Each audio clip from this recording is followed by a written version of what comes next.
We have a great 2 days of a conference ahead of us. It's going to be a delight to be here in Berlin with you all. But without any further ado, please welcome Julian Stodd. Julian, over to you. Thank you. All right. Thanks for coming along at the end of a day and the beginning of the conference. I'm very pleased to be here. It's a real pleasure to be here back in Berlin. And I wanted to share some newer work with you today. So I'm sort of sat down not feeling the need to perform in any way. I'm not. Are you saying that I was performing just now? Great performance. Because I was standing up. I liked it. Well, I'm also very uncomfortable sitting down, I should tell you. I can't move around enough sat down. But I don't feel the need to sort of share work which is fully formed and intact. I think that one of the things about an event like this is that we can share our thoughts which are still evolving and still working on. So that's the spirit that I'm sharing that with you today. I was talking to Don before we started, and we were talking about engagement. And I said, there's lots of different ways you can engage. My favorite is the heckle. So I just want to check, because obviously we have a range of different languages here. Does everybody know what a heckle is? No? Yes. So a heckle is an unscripted and typically unhelpful interruption. So I very much welcome it. So I can see I'm going to have to work on this. You can heckle verbally. Can anybody give me an example of a verbal heckle? That's right. Prize straight away to the back. Thank you. There are other types of heckle. You can go for the non-verbal heckle if you prefer. Any examples of that? Yeah, okay. That's slightly muted. Anybody else wish to have a go? Yeah. Oh, yeah. Right. Straight in at the back. The two-fingered heckle. That's a bold move. Thank you. Of course, if you're British like me, you can go for the very polite and reserved, just tweet the hell out of it, okay? You just behind our back. Heckle behind our back is also fine. I wanted to share this with you. It's a new illustration, and I drew it a few weeks ago for a group I'm taking through a program about modern learning. And they're a really nice group. So they're a nice group and a nice organization, which is that riskiest of words, nice. So we're 7 weeks into a program which runs for a year. And it's really That's another form of heckling, it's just laughing. Yeah, I like it, yeah. I can handle that. We're 7 weeks in, and it's not going very well. And it's not going very well because we're already trying to find answers. So the group keep looking for answers. And they do that because we're generally conditioned into finding answers. You know, either you've got an answer, or I've got an answer, or we can pay McKinsey for an answer. The problem is that answers are often very unhelpful things in learning. In fact, what we need to do is create some disturbance to explore new ideas. And so I thought I'd just sketch this out as an idea, exploring your landscape of curiosity, which prompted me to think, well, what does curiosity mean? And so when I was writing it, I said, well, how about I think of it like this? You know, obviously, I'm brilliant and know loads of stuff. That really merited a heckle, by the way. Just got a muted silence. Either everyone's too polite or they haven't had enough to drink yet. Very don't polite. Know. Like all of us, you know, I'm brilliant and have all my answers. But that landscape is not a landscape of curiosity. That's my landscape of certainty. So the definition I used in this work was to say, you know, curiosity is to understand the edges of our certainty and to take one step beyond it. And there are lots of reasons why we don't do that. One is simply we're not brave enough. One is that we're very comfortable in what we know. But in fact, I suspect the most obvious one is because of the way that consequence is applied onto us when we step beyond the limits. So I suspect that this group I have, who are not super engaged, are not demonstrating that behavior because they're not bright enough or excited enough or engaged enough. They're doing it because they're pretty certain if they stick their head above the parapet, somebody's going to punch them in the nose. I don't think we have to fight for engagement. In fact, I think we live in a world with an excessive engagement. Our challenge is to earn the right to access it. So perhaps at the start of this, few days that you've got here, this time you've carved out, think about your landscape of curiosity. What things are you certain of? What things do you want to explore? And then do two key things. The first is reach out to people you know to have those conversations. And the second is to reach out to people who you don't know. The language I used recently in the National Health Service in the UK was walk down a corridor you've always ignored. Take yourself into a different space. Take yourself into a different conversation. And look for things where you don't find consensus. I see Donald on the front row here, somebody whose thinking and work I admire enormously, largely because we don't always agree. But we set our foundations of disagreement. Consensus is a dangerous thing. So perhaps explore our differences. Were you expecting a heckle there? I'm sure it's heckled all over Twitter already. So when you say be sure of what you're sure of, the older I get, the less sure I am of anything, and the more suspicious I am of anybody who is sure of anything, because I can't help but see the other side of their argument. So if you're defining your landscape of curiosity, the edge around which the interior is what you're sure of, is that also dangerous because you're defining certainty and you might be wrong? Well, I'm a scientist by training, and the only thing you can be sure of is that you'll always be wrong eventually. I normally reference my favorite author, Terry Pratchett, who died a few years ago, who described the process of learning as moving your ignorance to a new level. And I quite like that. The more you know, the more you realize this vast landscape of things that you just don't know. Absolutely. Okay. Oh, good. Right. I have no questions from the audience yet, but OEB19 is still the hashtag if you've got any questions for Julian, or you can just shout it out as rudely as you like, apparently. Yes, all fine for me. I really like difficult and awkward questions. I shared this slide because it sets the context of my own work, and I normally describe that as the context of the social age, which is a world which is kind of the same as it was before, but in many subtle ways, it's entirely different.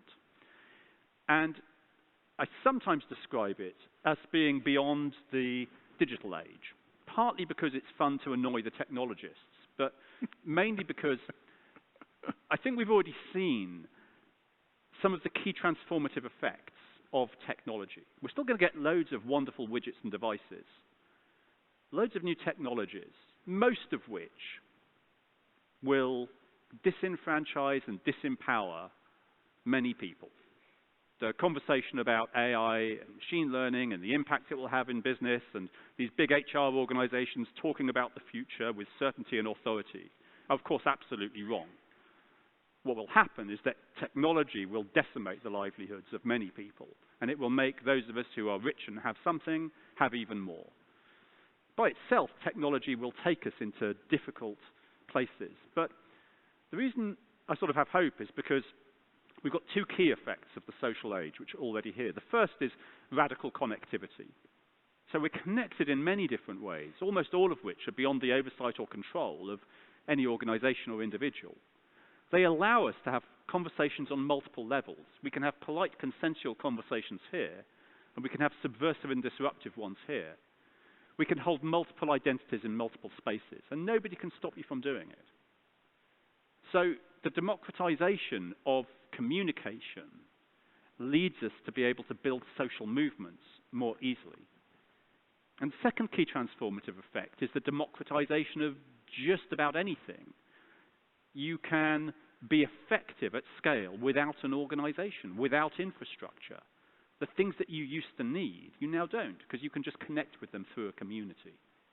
In my work on social leadership, I say we are only effective within the arms of our community. So as our relationship with organizations erodes and fractures and fragments, and indeed as our relationship with societies and governments erodes and fractures and fragments, our relationship with our social communities becomes stronger, which leads to an overall rebalancing of power away from entities that just hold a legal contract and infrastructure towards those who can learn and adapt and build the social currencies, those people who help others. And that, for me, is important. If we want a better society, if we want organizations that are fairer, if we want government which is more inclusive, we'd probably better not wait for it. We probably have to fight for it, and to do so within the arms of our communities. I think democratization is a very easy word. It's a bit of an apple pie word, the Americans would say. And nobody disagrees with the idea of democratization. Is there anything automatically preordained that says, because we have people able to communicate more, faster and better and wider, that automatically democratization is a result of that? There's nothing that does that. But the thing to remember is that the organizations that we work within and all of the social systems that exist around us, our systems of nation, of government, of religion, of education, of productivity, of healthcare, of banking, they're all entirely made up. Yeah. They're entirely fictitious. They were built for the convenience of the society as it existed. As all of these things change, it's there for us to invent the new systems. The only lesson we can learn from history is that nothing persists over time. Not organizations, not nations, not governments, not religions. Everything changes. And so nothing automatically says that what comes in the future will be better, but it's democratized because it's in our hands to do so. Okay, so it's in our hands to do so, or we may not do it, and there may be other people who will use these forces for their own good. So when Don and I were talking about this session, he said, do you want to do a presentation? I said, no, I don't want to do a presentation. Let's just have a conversation. Okay, hopefully it will be fine. And so I didn't do any preparation. People who know me will know that I normally, I never do the same session twice, because my brain doesn't work like that. But I did give myself one instruction for today, which was don't talk about the gender pay gap. And I'm about to break that, because I want to talk about the gender pay gap. So, and I asked this in a sort of a false naivety, I suppose, but I'm entirely unclear why we still have a gender pay gap. And the reason I ask that, well, no, I'm clear of the reason why we still have one, and I should point out it's your fault.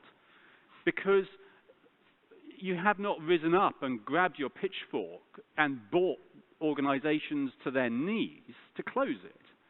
And I don't say that with any trace of humor. Society is determined by dominant narratives, common consensual delusions of things that we believe are true. So the example I'd normally use would be the Stonewall riots in New York in 1969, which marked a tipping point around the birthplace of the LGBT movement in the US and hence out into the world. At that time, there was a dominant narrative of what was acceptable that is now fundamentally different. Mm-hmm. But we're naive to think that the dominant narratives of our time are any better. So if we believe there is a gender pay gap, surely we can close it. I mean, we already have organizations which are excellent at understanding what jobs are. So I think that's I've never, had an organization, but if I did, I'm pretty sure it would know what a job is. It would be able to define it and put it in a contract. It would know how to pay you. It would know what work you did. Because, I mean, if we run performance reviews, annual performance reviews, presumably we're saying we know whether you're doing a good job or not. So we do tons of stuff that surely means we know what people are doing and what we should pay for it. So all you then have to do is kind of double blind the whole thing and get out your checkbook. I mean, unless I'm missing something. And I ask that seriously, because it's only in Iceland that women have gone on strike for equal pay.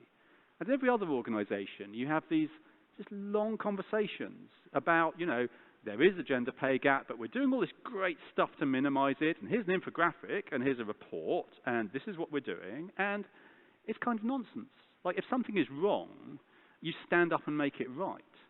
If you don't stand up and make it right, you're permitting it to be wrong.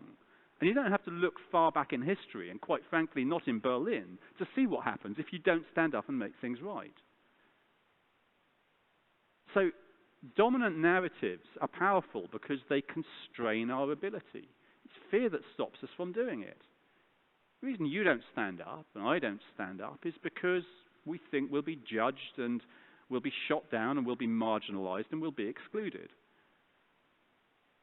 But that's a fearful response. So, understanding how society works, how it is made up, is to understand how we can fracture a narrative and reconstruct it. And that's our challenge, to build organizations which are different and more fit. They will handle learning in different ways. They will handle leadership in different ways. They will be productive and effective in different ways. The only thing which is certain is that it will require us to give something away. I get really annoyed when people talk about empowerment as if it is in their gift to empower you. They forget that, sure, I can empower you, but that's just one type of power. You can claim your own type of power. And in general, in the context of a socially connected world, with democratized access, you can empower yourself. Look at Greta Thunberg in the middle of the Atlantic. I hope you don't get as seasick as I am. Where does her power come from? She has no contract. She has no legal status. She has no permission. She has no consensus. But she has a global following because she's authentic in her action. Sorry, I can always find ways to jump in and interfere and heckle, but I'm not going to because I know you've got other stuff to handle. We want to carry on and have a look at the learning in the social age. But at some point, I'm going to come back and maybe after Berlin and talk about. Doesn't matter what I'm going to talk about. Carry on, because otherwise you and I are going to talk about what we're really interested in. But you've got some great content to share. Well, yeah, I think that these are important because as we move into a notion of a more socially dynamic organizations which draw their strength in different ways, we have to understand these forces to understand how we can hear all of the voices. I drew this up, and I wanted to share it with you, even though it's sort of substantially wrong in some ways, because it artificially shows then and now. And it's not really meant to. I suspect we need to carry forward a great deal of what has come before. But I just wanted to focus on a couple of key things. In terms of organizational learning, we've always acted as a sort of mechanism that codifies knowledge, finds subject matter experts, drag the knowledge out of them, put it together. Codification and centralization of knowledge is a sort of core skill of the learning organization. And then giving it to people according to need. The control of the flow of knowledge is, again, a sort of core thing that we've always done. We've done so with a view to driving conformity, and you need consistency and conformity are what lets you operate at scale in a healthcare system, or if you're running Starbucks. You need things to be done the same way, to be compliant, to ensure quality, to allow you to train people, and so on and so forth. So we do all of this stuff on the left-hand side. We codify knowledge, we centralize it, we dish it out at need, we look for conformity, and we build out the infrastructure that sits behind it. But what I find is that many organizations are talking about these different things they want. So they talk about collaboration. They do that because they see tacit tribal knowledge sitting in different places around the organization, and they want access to it. They want to make the tacit tribal local global. They want to be creative and innovative in different ways. They want people to engage in different spaces. But they forget that collaboration is something you have to pay for, but you probably don't have to pay with money. You have to pay with different currencies. Currencies of respect and gratitude and reputation, the social currencies of the organization. We need capability which is no longer so unified but more diversified. Again, it's an easy thing to say. We want diverse capability. The problem with much of what we say we want is that it becomes very untidy. We're all naturally quite tidy creatures intellectually. We like to sort of figure something out and then build a taxonomy and a system. You know, there's a whole field of data science and knowledge management which lets us do that, make things tidy. But these kind of more socially co-created notions of learning, social learning, collaborative learning, socially dynamic organizations are really untidy. And they're untidy in very annoying ways. Because they force us to confront the truth face on. In an old model of learning, I would tell a story, you would learn the story, you would repeat it back to me, I'd give you a multi-choice test, and we'd all be happy. I'd be happy because you've learned my story. You'd be happy because you've got that out of the way and you can go and learn how to do the job. But when we create environments where people hear the story, we see two predictable patterns of failure. The first is organizations saying, we bought some technology to give us collaboration, as if it's a technical challenge. And then they say, but nobody's engaging. So they focus all the effort on engagement. That's the first pattern of failure. The second pattern is people engage. And they tell a story, and you hate the story they tell. And then you hammer them with legal and compliance and fear and control. And they say, oh, I get it. I thought you wanted collaboration, but I realize what you wanted is conformity. And I realize what you'll measure me on is if I tell you the right thing. So they'll still engage. They'll tell you the story that you want to hear. It's easy to get people to tell you the story you want to hear. It's really hard to get them to tell you a story you don't want to hear. But the hardest thing of all is having the humility to listen. I worked with on an innovation program in a big aerospace company, and chief exec's a really good leader, probably one of the 3 best leaders I've ever met in an organization. And he said, I want to hear these voices. And I did this big program with people, and I asked them what they wanted as a reward for being involved. And they said, we want the chief executive to host lunch for us. I thought that makes sense, because people generally want access to networking opportunities and seniority. So I rang him up and I said, would you host lunch for them? He said, absolutely, just ask them what they want me to talk about. So I went back to them and said, what do you want them to talk about? And they said, we don't want them to talk. We want them to listen. Which is, of course, hard. Listening is harder than talking. You know what? He did, but he didn't listen well. And the reason he didn't listen well is because he had almost no permission to be wrong, which is something that's true for many of us. That the higher up an organization we get, the more tightly we are held in place by what we have said before. You can start with a great amount of uncertainty and doubt. But as you move up an organization, you have ever less permission to do so. And when you get right to the top, you have no permission at all. I remember Bill Gates once being very cautious. Somebody said to him, do you think Microsoft will always be the most valuable company in the world? He said, well, I can imagine, he literally said, I can imagine in 200 or 300 years' time it might not be, right? Now, I think that's a pretty safe bet. But the reaction the next day was that Microsoft's stock fell. It's absurd. I mean, it's an obvious thing. Microsoft is not always going to be, or was not always going to be, the most valuable company in the world, but even a simple statement of the truth was enough to cause a decrease in stock. What do the shareholders then say? Yeah. So it's a tough position to be in. And it speaks to the fact that organizations, we think they're bricks and mortar and shares, but they're actually entities of belief. Yeah. They form a dominant narrative of the time. And that's the challenge. When you join an organization, you join in 2 ways. You join legally, contractually, but you also join a tribe. You join locally. And our conception of that, our belief, is what holds us in certain patterns of behavior. So, you know, I love Apple. I'm less sure about a Google phone. Not logical. I just imbue it with human properties. I don't like Apple. I've got an iPad, but I only have that because I think I should do. You're out of my tribe now. If you look at the reality of learning at an individual level, is that we're rapidly iterating individually how we learn.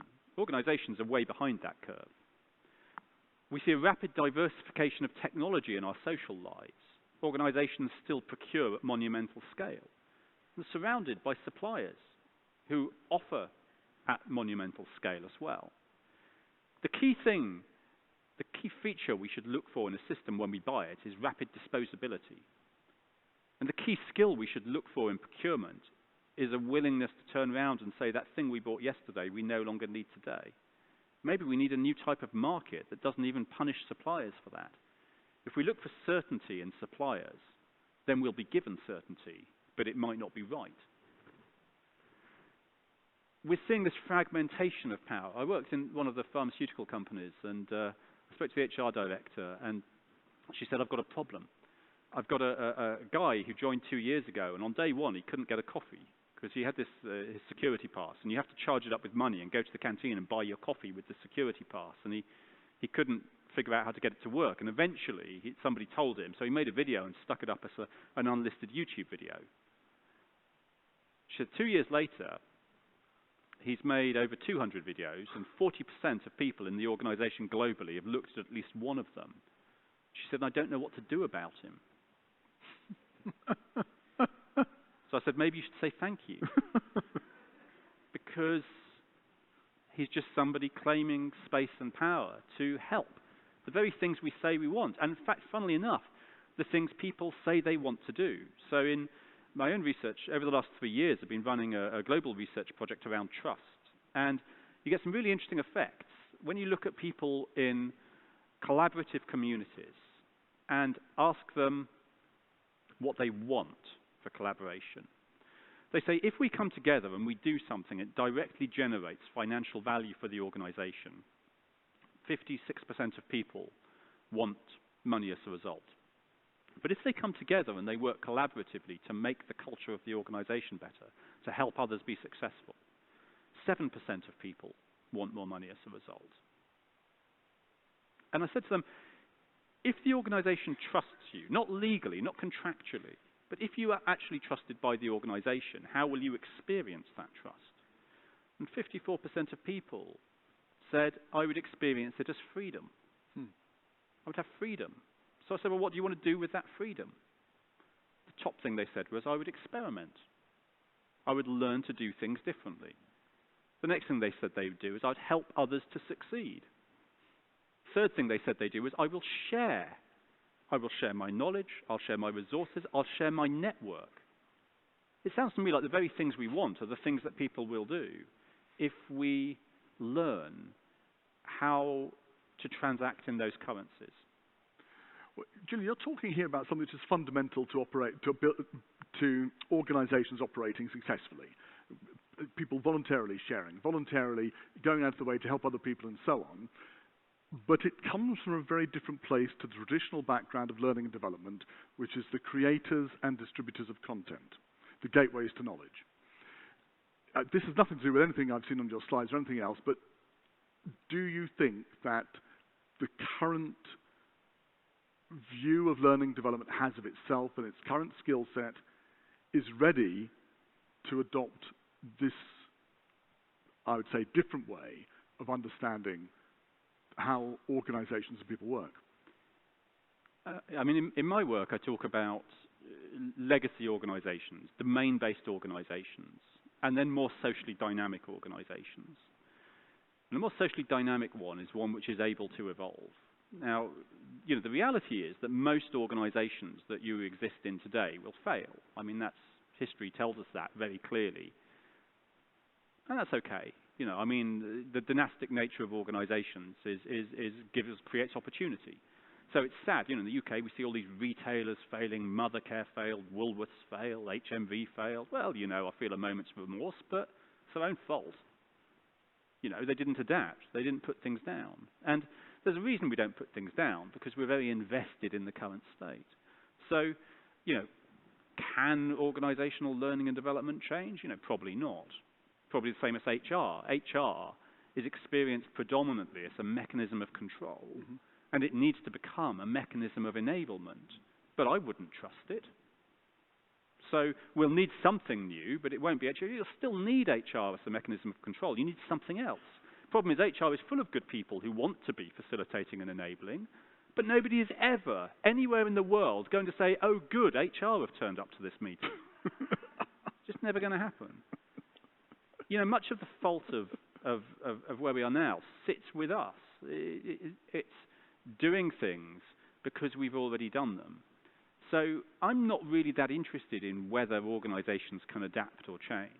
I generally find organizations are full of brilliant people who want to adapt and change. Because it's not me that's going to judge them. It'll be the market. So I'm really happy if people want to listen to this and think, oh, whatever, it's a bit cranky, I'm not interested. I don't mind. It's not, because it's not my organization. But what I can tell you with absolute certainty, and you can, believe it or not, is that as the ecosystem changes around us, we will need new types of organization. So I'm quite clear on that. Evolutionary pressure is a real thing. I'm absolutely certain that nobody is going to sell it to you. Not me, not anybody else. I'm absolutely sure we'll have to build it ourselves, and I'm absolutely sure if we don't, we'll be outcompeted and fail. And the interesting thing, I did a stream of work with the US military over the last few years looking at disruption and failure, understanding how these apparently massive systems fail. And there are several things which are always really clear. The first is they typically fail several years before consequences applied onto them. They're typically full of really good people, and most of those people absolutely know what needs to be done and don't do it. So the only lesson we can learn is to become more comfortable with ambiguity, more able to hear weak voices within a system. So when it comes to the evolution of learning, most people probably know what needs to be done, but they get hammered into space to conform with existing mechanisms of what we have already done. And whose fault is it? Well, it's collective failure. It's the fault of their leaders for not creating space. It's the fault of each other for not standing up and looking at a dominant narrative and fracturing it. It's the fault of a marketplace which responds to those things which we say that we'll buy, which hold us in an old way of thinking. So I care about it because it is my tribe. The learning and development tribe is my tribe, and I can absolutely see huge change necessary in each person and in the profession as a whole in order for it to remain at all relevant. And that's why I asked the question. And to make the change will require more than going onto Twitter and moaning about the obvious stuff, which is, it's great because it lets us be, certain in our own certainty. But we have to find spaces to explore this. A conversation Donald and I have been having and keep going back to, and when I'm brave enough, we'll go back to again, will be about unconscious bias and implicit association. Donald has one view, I have another. His view is annoyingly convincing in some ways. So if I'm to maintain integrity, I have to evolve my own view, but I'm not sure I want to, because I like my old view. It made me feel really good about things. I found it to be very effective. And I'm also perhaps not sure that his view is entirely right. He might be sure. We may both be certain, but this is our challenge. Nobody's going to give you the right answer. You'll have to find your own answer. And spaces like this are the opportunity to do so. If we just, you talk about a learning tribe, but of course it's only one tribe of many. Of course. And if we just reinforce each other's certainty, we do each other a disservice. I drew this for a piece exploring stories and trying to switch the frame on it. It's how stories make us feel comfortable. Stories we tell about ourselves give us certainty. But of course, stories do violence to other people. Even really good stories, the really good stories that we write, do violence to other people in ways that we don't understand. And you can learn a lot about stories. You could argue that individually and collectively, we are just a collection of stories. But worth remembering that some stories are stories we tell ourselves to give ourselves space to operate. And some stories are stories which are told about us, which constrain and limit our power. And understanding that is part of understanding how to change the narrative and create the space for operation. We've got about 7 minutes left. We've created chaos in everybody's mind. We know change needs to happen. Now all we need is for you to get your hat out and pull the rabbit out and give everybody the answer. Well, it's actually not, it's not difficult. Right. I had a chief learning officer of one of the biggest organizations in the world. I had this conversation with him, and he said, oh, well, you know, I'm willing to reach into my pocket and pay, but what do we have to do over the next few years to make this change? And I said, well, you don't need to reach deep into your pocket. You know, I mean, I don't mind him reaching a little way into his pocket, but he doesn't have to go all the way down. I said, it's really simple. You have to be evidence-based in your practice. I was about to say it's not rocket science, but kind of it is. So it is science. You know, you have to be evidence-based in what you do. You have to stop doing things. I think nearly every organization already has all of the money it needs, all of the people it needs, all of the brilliance it needs to do better. It just needs to learn what it can leave behind. It's, you know, I talk about this in my work on social leadership. I talk about complex collaboration, and I describe it like this. You know, it's easy to collaborate with the people we know to do the things that we know how to do. It's really hard to collaborate with people, to face up to a challenge which we don't yet fully understand. And that is the nature of much of the challenge of the social age. We actually don't really understand what the problem is.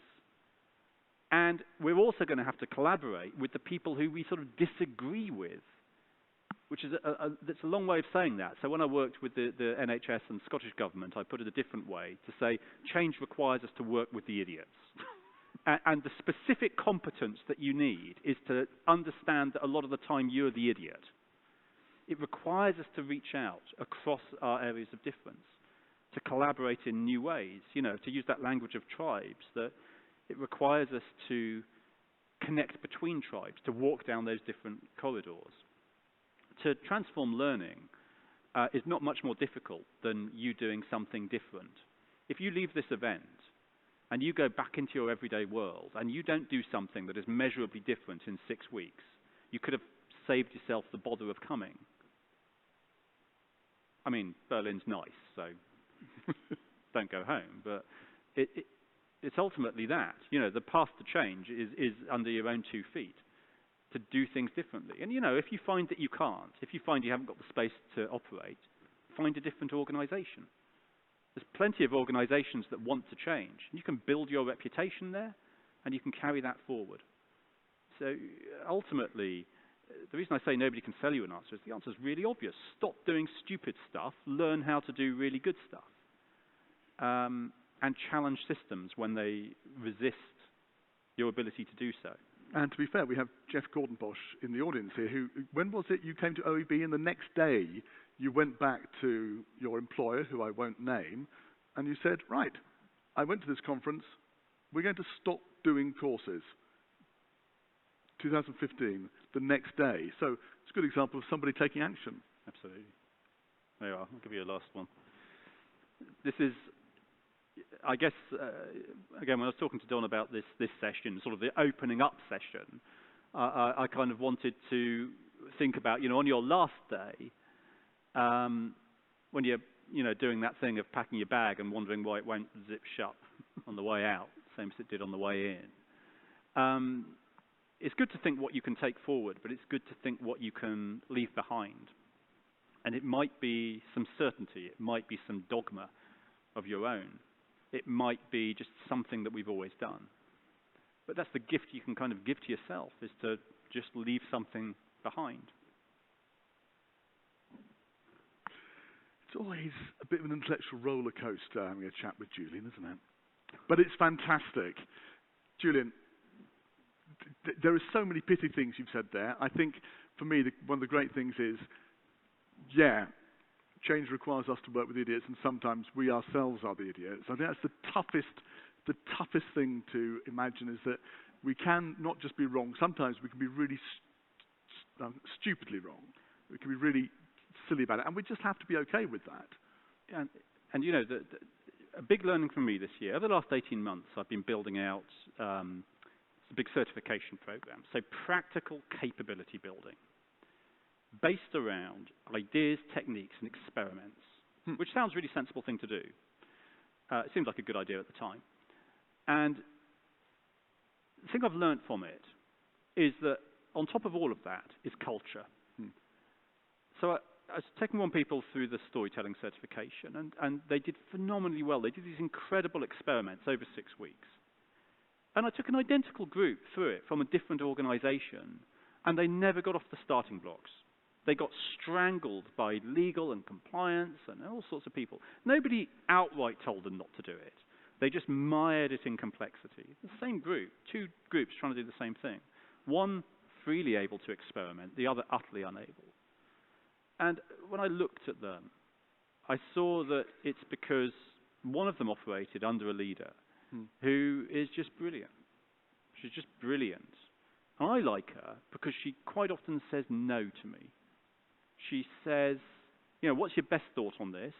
And I'll tell her something, and she'll say, that's not going to work for us. This is my reality. How can you change it? And I respect her, and I think others respect her, and I think she respects them. And they're able to experiment and change. And most organizations aren't like that. But your rallying cry is, if you're in an organization which isn't like that, maybe go out and find one, because they do exist. Yeah. Absolutely. And I know lots of people in the audience who have done that. Look, it's 6:45. We're supposed to stop. But has anybody got a burning question? Because Julian is about to run out and fly somewhere and do something, aren't you? What are you have to do a book signing? I'm off to launch my new book tomorrow. Okay. New book out tomorrow. Okay. He does a book every month, roughly, Julian. It seems to be prodigiously creative. Anybody got any quick questions they want to throw out to Julian before he has to rush out the door? Donald Clark in the front row. I'll repeat it back so everyone can hear. Do you think it really is getting worse? That just makes me red line would be was this unconscious. Well, you know, when HR had the cheek to imagine that it controlled my unconscious. So the question is, with a lot of subtext, is command and control getting worse, and perhaps is HR one of the perpetrators of the command and control culture? I think that there's a vast gulf between the words that we use and the lived reality. So I've just enlisted on an open university module, and I found myself in a really odd position because I suddenly found I'd become very arrogant, which might not be a surprise to people. But I say that quite seriously. I found myself thinking, do I want to be a student again? Do I want to be submitting my work for somebody to tell me I'm wrong? So I started writing all these really clever things to show how clever I was and how I could work around the edges of it. And then I went onto their forum, and it was a bloody mess. It was just like 50 different threads, and the technology was rubbish. And I just was like getting really annoyed. And then I thought, oh my goodness, here I am in the midst of a modern learning experience, and I absolutely hate it. And it's this difference between the words we use. You know, talk about mindset. We're going to have to change, not my mindset. We're going to have to change your mindset, though, Donald. It's like, you know, it's easy to use words, but we almost certainly shouldn't use words unless we're also willing to experience them. Brilliant. Look, we could carry on talking and listening and sharing and indeed heckling all evening. We all have to be other places. I look forward, if you're a speaker, to seeing you in Charlottenburg at 7:30 when we have the speaker's reception. If you're not, look forward to kicking off tomorrow morning at 9:30 when we'll all be in here for the opening of the event. But for now, can I just say a big thank you to Julian Stodd for taking us through the opening of the conference. Julian, thank you. Loads to think about. Thank you. All right. Okay.